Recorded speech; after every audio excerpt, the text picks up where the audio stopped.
નમસ્કાર મિત્રો, આજે તારીખ 9 ઓક્ટોબર અને વાર ગુરુવાર અને આજે આપણે વાત કરીશું ગુજરાતના સૌથી મોટા 5 સમાચારોની। તો ચાલો શરૂ કરીએ સૌથી પહેલા સમાચારથી। ચાંદ પર ગુજરાતી નામનો ખડક મળી આવ્યો। તાજેતરમાં ઈસરોના ચંદ્રયાન 3ના ડેટાના વૈજ્ઞાનિકોએ એક નવા ખડકનો નમૂનો મળ્યો છે, જેને ટીમે નામ આપ્યું છે ગુજરાતનો સ્ટોન, કારણ કે તે નમૂનો સૌપ્રથમ ગુજરાતના વૈજ્ઞાનિક ટીમના ઉપકરણથી મળ્યો હતો। આથી ગુજરાતીઓમાં ખુશીની લહેર છે। અમદાવાદમાં એક કાર 30 મિનિટ સુધી ચાલતી રહી ડ્રાઈવર વગર।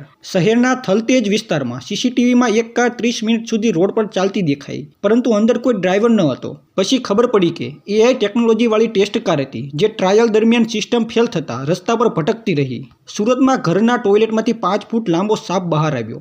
એક પરિવારની આંખો ફાટી ગઈ જ્યારે સવારે બાથરૂમમાં પાણી ભરાતું હતું અને અચાનક ટોયલેટમાંથી સાપ નીકળી આવ્યો। ફોરેસ્ટ વિભાગે સમયસર સાપને પકડીને જંગલમાં છોડ્યો। સદભાગ્યે કોઈને ઈજા થઈ નથી।